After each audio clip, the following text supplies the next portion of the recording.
Jesus disse: Eu lhes digo a verdade. Se vocês não comerem a carne do Filho do Homem e não beberem o seu sangue, não terão vida em si mesmos. O que Jesus estava querendo dizer com essas palavras? Jesus falou palavras fortes que, na ocasião, muitos discípulos não entenderam nada.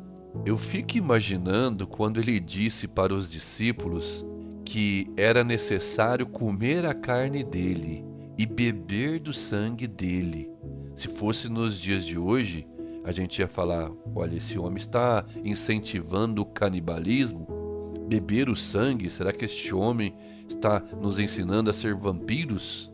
Claro que não. E nós vamos meditar sobre estas palavras hoje. Pois ele disse: pois a minha carne é verdadeira comida, e o meu sangue é verdadeira bebida. E ainda ele continua falando: da mesma forma como o Pai que vive me enviou, eu vivo por causa do Pai. Assim, aquele que se alimenta de mim viverá por minha causa. Na verdade, os discípulos com quem Jesus estava falando ali naquele momento não entenderam que Jesus nos chama para fazer parte de um reino como se fosse um sócio dele, sem você investir nada como sócio nessa sociedade, mas apenas a sua fé para crer nele e no pagamento que ele fez. Por isso, quando ele estava ali explicando que tinham que participar da carne e do sangue dele, Jesus estava aplicando ali ou ensinando o sacrifício que ele faria por nós. Mas calma que você vai entender melhor com a sequência aqui das explicações e dos versículos que nós vamos ler. Mas veja que os discípulos disseram: dura essa palavra, quem vai conseguir ouvi-la? Eles estavam dizendo: quem vai conseguir entender essas coisas tão complexas? Como assim, comer a minha carne, beber do meu sangue? Eles acharam estranho isso. Mas o interessante é que Jesus conhece o nosso íntimo. Por isso, não adianta a gente falar com Jesus com meias verdades. Ele nos conhece por inteiro. E no versículo 61, sabendo que em seu íntimo que os seus discípulos estavam se queixando do que ouviram, Jesus lhes disse: isso os escandaliza? Em outras palavras, vocês estão assustados com isso que eu falei? Ficaram ofendidos? Perplexos? Aí ele vai além no versículo 62. Ele diz: que acontecerá se vocês virem o Filho do Homem subir para onde estava antes? Jesus estava dizendo assim, em outras palavras: e se vocês estão escandalizados com essas palavras? E se vocês virem, porque iria acontecer o que? Jesus iria morrer, mas ressuscitar e voltar para de onde ele sempre esteve, para o seu trono de glória. Será que vocês estão preparados para isso? Na verdade, ali eles não estavam entendendo. Jesus estava ali já dando um pré-anúncio do que aconteceria com o passar ali do tempo. Será que vocês estão preparados? Será que vocês crerão? Porque o Filho do Homem irá subir para onde ele estava antes. Aí no versículo 63 ele reforça: o Espírito dá vida, a carne não produz nada que se aproveite. As palavras que eu lhes disse são Espírito e vida. Jesus está dizendo aqui que se vocês entendessem o que eu estou fazendo, o que eu estou falando e as consequências de tudo que vai acontecer, vocês iriam entender que as palavras que eu estou falando são de vida e vida eterna. Aí Jesus no versículo 64 diz: contudo, há alguns de vocês que não creem, pois Jesus sabia desde o princípio quais deles não criam e quem o iria trair. E aí no versículo 65 ele explica o porquê dessas coisas. E prosseguiu: é por isso que eu lhes disse que ninguém pode vir a mim, a não ser que isto lhe seja dado pelo meu Pai. Este para mim é um dos versículos muito interessantes que mostra a graça de Deus sobre nós. Aqui está dizendo a todos que estão ouvindo essas palavras, que mesmo você que um dia aceitou a Cristo, foi até Cristo, você só conseguiu isso porque foi dado pelo Pai. Então, quem está salvo em Cristo não é mérito nenhum dessa pessoa, mas pelo contrário, a graça de Deus te alcançou e fez você enxergar Jesus Cristo, senão você não enxergaria. Então a gente conclui que até mesmo a revelação de entender quem é Jesus e crer nele depende do Pai.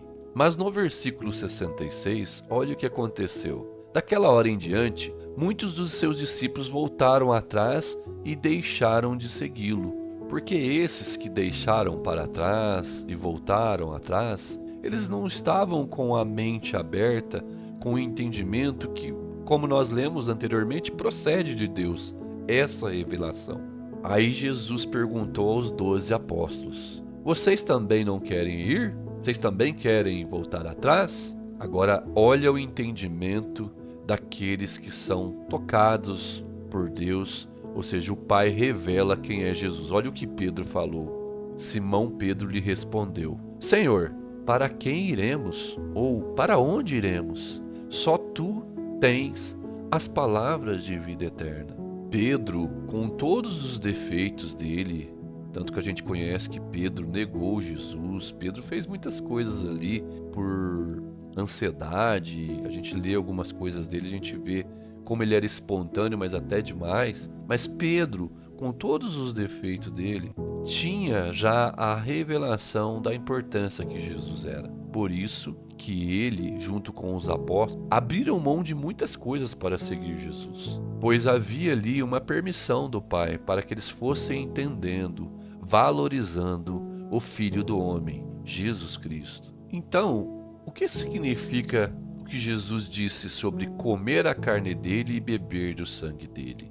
O que Jesus estava querendo ali explicar, e na palavra de Deus diz que o pecado faz separação entre o homem e Deus. Todo homem hoje, sem Jesus, está separado de Deus. E só há uma maneira dele voltar a ter esse contato com Deus, através da fé, que essa pessoa creia em Jesus. Porque aí ela se torna participante desse reino pelo pagamento que Jesus fez lá na cruz com o teu sangue e com o corpo dele. Por isso que ele disse: verdadeiramente a carne dele e o sangue dele é alimento, pois ele é o alimento da alma, pois nós só conseguimos chegar a Deus através desse aceite do que Jesus fez lá na cruz por nós e da crença nele, claro. Então, quando eu brinquei com vocês sobre essa questão que nós somos sócios de Jesus sem investimento nenhum, eu quis dizer que imagine que nós tínhamos uma dívida impagável, não tínhamos como pagar, mas veio um homem, nos chama para ser sócio dele, paga toda a nossa dívida. Eu não tenho que dar nenhum investimento em troca, simplesmente acreditar no que ele fez por mim, nesse pagamento da dívida através do teu corpo e do teu sangue. E através desta minha fé de acreditar nisso, torna-se a minha vida sem dívida nenhuma para com Deus. Eu literalmente deixo de ser um devedor a Deus. Então agora você entende quão importante é Jesus em nossas vidas. As palavras que ele falou vêm e são para a vida eterna. O que ele quis nos ensinar é para a eternidade. Por isso, lá em João 5:24, ele disse: Eu lhes asseguro, quem ouve a minha palavra e crê naquele que me enviou, tem a vida eterna e não será condenado, mas já passou da morte para a vida. Então, quando uma pessoa verdadeiramente entende o que Jesus fez e crê nisso e toma posse disso, é como se fosse no mundo espiritual algo instantâneo. Ela passa da morte para a vida. Por isso ele disse: quem ouve a minha palavra e crê naquele que me enviou tem a vida eterna. Não é terá. A partir daquele momento, ele já tem a vida eterna. Por isso, eu convoco você Esse Deus maravilhoso, chamado Jesus Cristo, merece toda a nossa honra, todo o nosso louvor, toda a nossa exaltação. Ele é digno de toda a glória, digno de louvor. Por isso que você tem que agradecer todos os dias, em todos os momentos, porque Ele é maravilhoso, Ele é o nosso Salvador, Ele é a nossa esperança, Ele é a nossa vida eterna. Glória a Deus.